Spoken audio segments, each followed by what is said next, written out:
The next point, we should ensure whatever we see is clear. That means work is being done, and we can see that it is in opposite direction.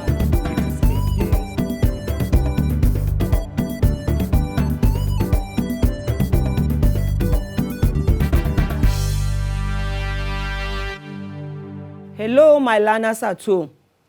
You are welcome once again to another segment of the Ministry of Education, Kaduna State, Radio, Television, e-learning program. I am A.Y. Rickson, the subject, Literature in English. Before I go on to discuss today's topic, we'll briefly see what we discussed in our last lesson, titled Ambush, an African poem by Gbemisola Adeoti. The poem discussed about the land, which is linked with an animal that is a giant wolf that swallows the dream and aspirations of the citizens.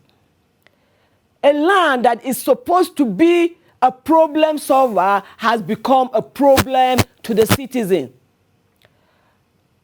Today, we are going to take on another poem, which is a non-African poem, titled Birches by Robert Lee Frost. But before we go on to read the poem, I want us to see the definition of some terms that will help you understand the lesson. Definition of some terms. We have birches. Birches are small to medium-sized trees found in temperate parts of the world. For those of you who are looking at me, you can see that we have the pictures of trees. And for those who are listening, these are trees that are found in the temperate part of the world. They are trees that are very flexible. Boys or man can bend a tree. Ice storm can equally bend the trees. Ice storm is a type of winter storm characterized by freezing rain, also known as a glaze event, or in some parts of the United States as a silver throw. The United States National Weather Service defines an ice storm as a storm which results in the accumulation of at least 0.25 inches to 6.4 meters of ice on exposed surface. As you can see, these are pictures of trees, and you can see the ice on it. These are ice storm. Swinging. Swinging can be defined as a move or course to move back and forth or from side while suspended or on an axis. It can equally be by grasping a support from a below and leaping. As you can see it, this is a swing, and you can see this baby swinging on the swing. I will now read the poem. Listen attentively. When I see the birches bend to the left and right across the lines of straighter, darker trees, I like to think some boy has been swinging them, but swinging doesn't bend them down to stay, as ice storms do. Often you must have seen them loaded with ice a sunny winter morning after a rain. They click upon themselves as the breeze rises and turn many colored as the stir cracks and grazes their enamel. Soon the sun's warmth makes them shed crystal shells, shattering and avalanching on the snow crust. Such heaps of broken glass to sweep away. You think the inner dome of heaven had fallen.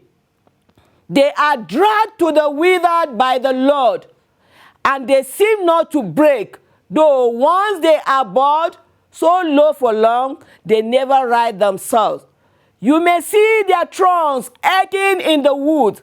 Years afterwards, trailing their leaves on the ground, like girls on hands and knees that throw their hair before them over their heads to dry in the sun. But I was going to say, when truth broke in, with all her matter of fact about the ice storm, I should prefer to have some boy bend them, as he went out and in to fetch the cows. Some boys, too, far from town to learn baseball, whose only play was found himself, summer or winter, and could play alone. One by one, he subdued his father's trees by riding them down over and over again, until he took the stiffness out of them, and not one but hung limp. Not one was left for him to conquer. He learned all there was to learn about not launching out too soon, and so not carrying the tree away clear to the ground. He always kept his poise to the top branches, climbing carefully with the same pains you used to fill a cup, up to the brim and even above the brim. Then the flung feet first with a soft beat, kicking his way down through the air to the ground. So was I once myself, a swinger of birds. And so I dream of going back to be. It's when I'm weary of considerations and life is too much like a pathless wood. May not fate willfully misunderstand me and have grant what I wish and snatch me away, not to return. At the right place for love, I don't know where it's likely to go better. I'd like to go by climbing a beech tree and climb back branches up a snow-white trunk towards heaven, till the tree could bear no more, but dipped its top and set me down again. That will be good, both going and coming back. One could do worse than be a swinger of Birches. That is the point.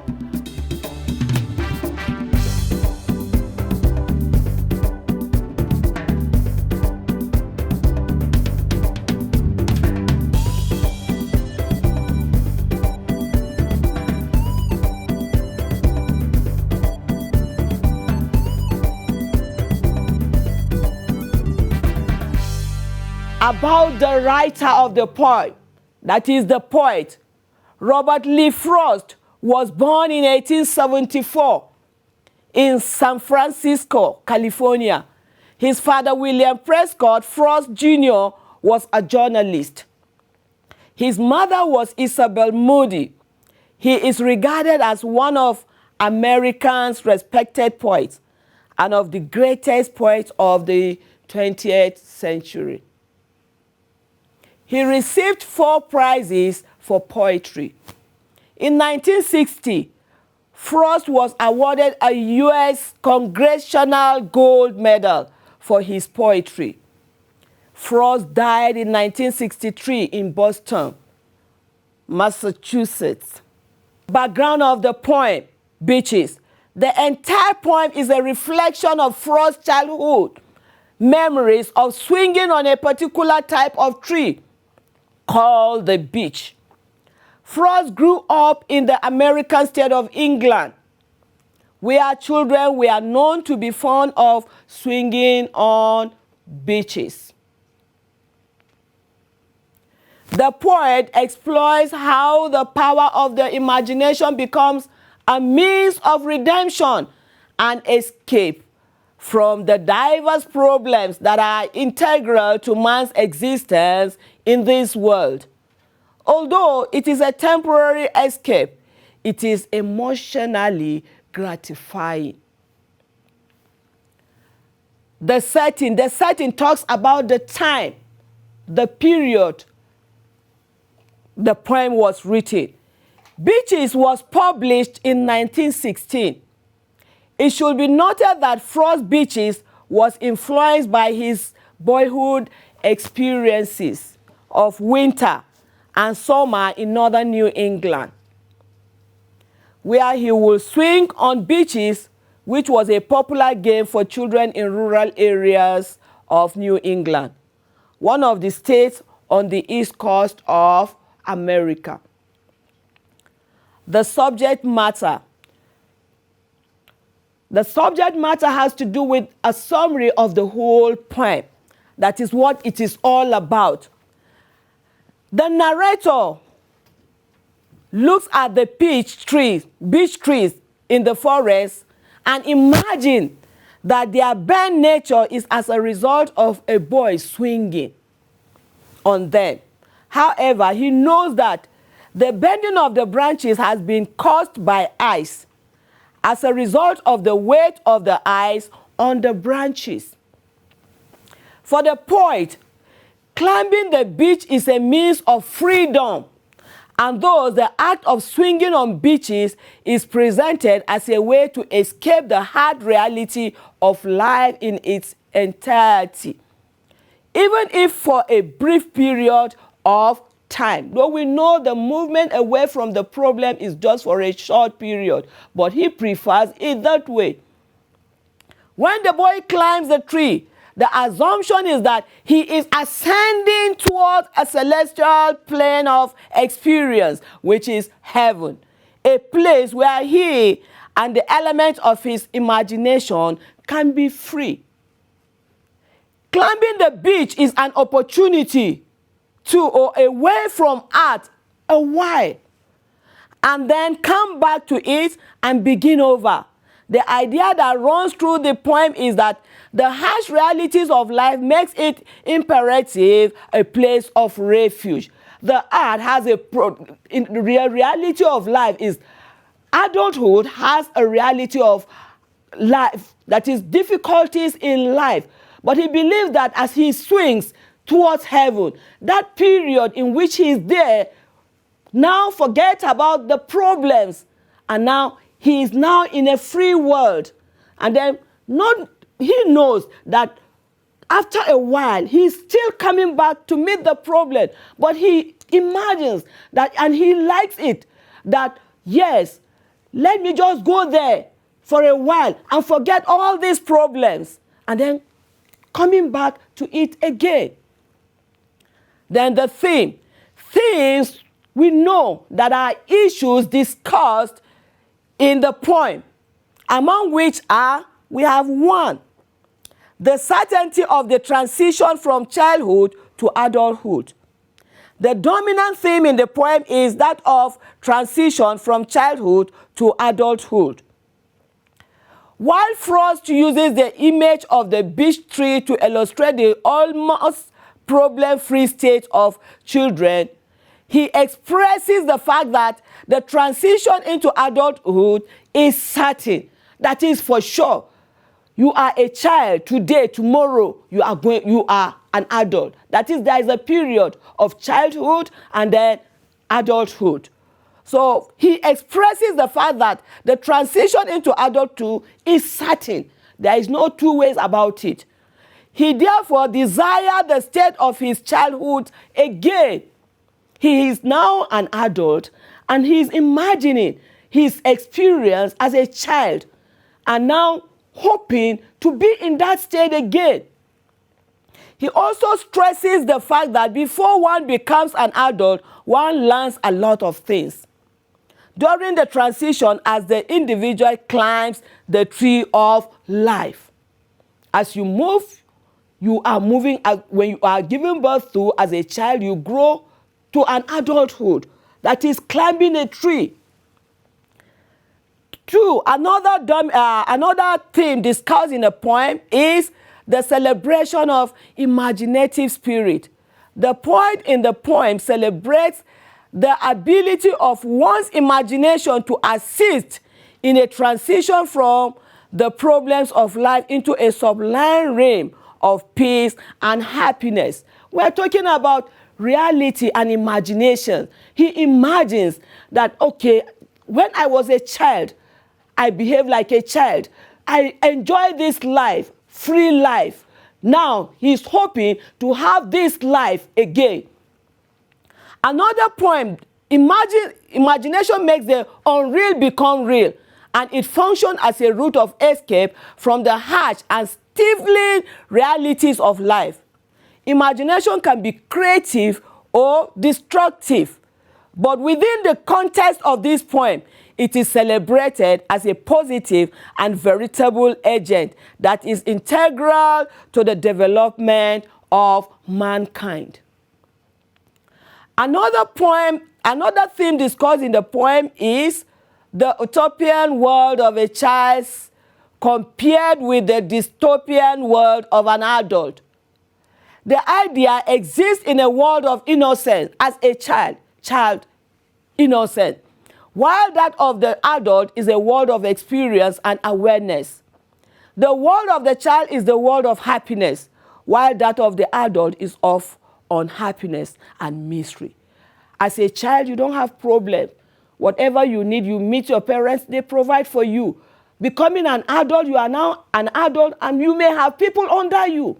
So this is where you have problem. Thinking of how you will survive, provide for the needs of others under you. So he prefers to be in that stage of childhood.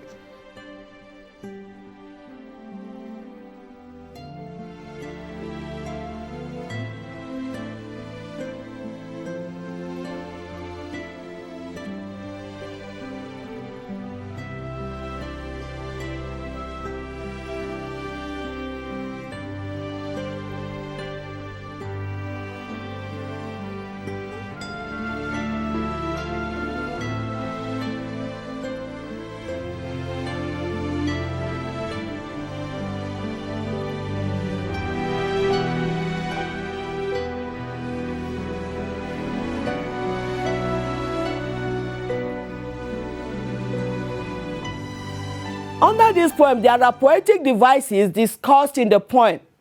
There are varieties of sound and figurative devices in the poem.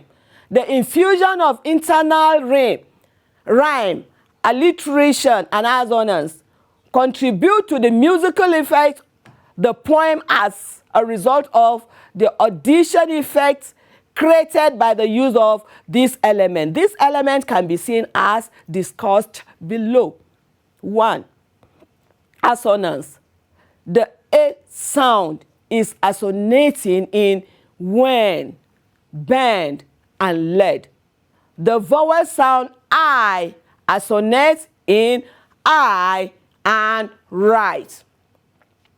Alliteration. The use of alliteration is apparent in the poem. Alliterate the k sound, alliterate in cracks and grace.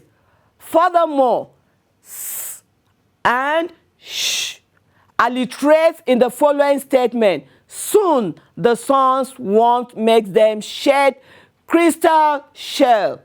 Similarly, b alliterates in break and board. Simile.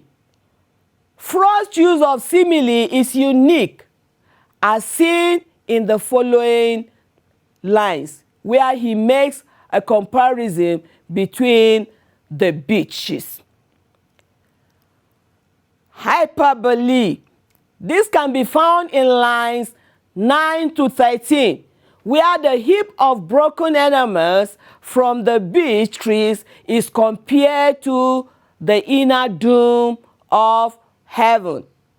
The idea conveyed in these lines is clearly hyperbole in nature. Personification.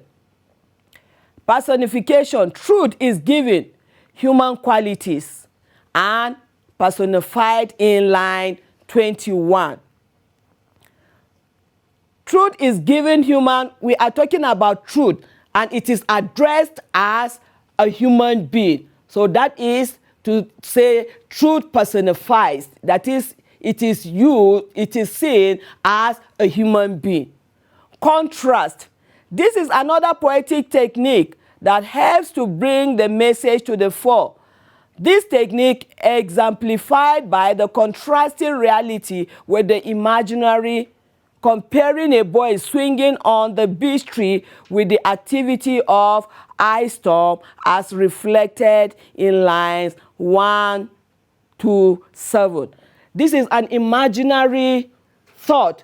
He thinks, okay, imagine he saw a boy swinging on a tree. It's just an imagination. And then in the real, he is now an adult facing problems. So there's a kind of contrast comparing the two. Symbolism. Symbolism. The poet also employs the use of symbolism. The words of the poem mostly symbolizes things within or outside the poem, mainly the beech tree. The shedding of its shell, leaves, and branches symbolizes man from the state of childhood till he becomes an adult. That is, it symbolizes, from the poem, we discussed about the beech tree. So it symbolizes man. When you give birth to a child, he grows up to become a man. And as he grows, he moves towards the grave. That is, as he talks about the beech tree, after some time, it sheds its leaf and then off it goes. So it is with the reality of man. Man is given birth to as a child. He grows up to become a man, and with time, he dies. Before I go on to read the assignment for you, I'll just give you a brief summary of what we have done. From the poem Birches, it talks about the experiences of frost, childhood experiences. He experienced that, seeing himself swinging on a tree. And he enjoys it because it is a period, or it is a time that he enjoys himself. No problem, free from all problems. That is, then swinging, as he moves towards the heaven, he is out from the problem and then coming back to meet the problem. Though it is temporal, the moving away from the reality of life or problems of life is just for a while, but he appreciates. It is gratifying to him because he knows that he is going to leave this problem for a while and then come back to it. So he imagines, he enjoys it because he wants now to be now taking himself back to the childhood experiences where he has no problem. Whatever he needed was provided, and now he is a man. He has that is coming to reality. He has problems, and now he wants to do away with that problem. So from the poem, he prefers to be in the childhood period than being in the adulthood period. Now, assignment. Before I go on, I'll give you an assignment. I want you to try this assignment. 1.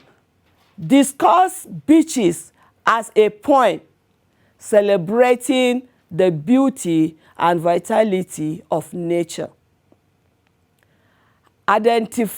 Discuss Birches as a poem celebrating the beauty and vitality of nature. 2. Identify and comment extensively on the dominant theme in the poem. Identify and comment extensively on the dominant theme in the poem. I'll take the assignment again. 1. Discuss Birches as a poem celebrating the beauty and vitality of nature. Identify and comment extensively on the dominant theme in the poem.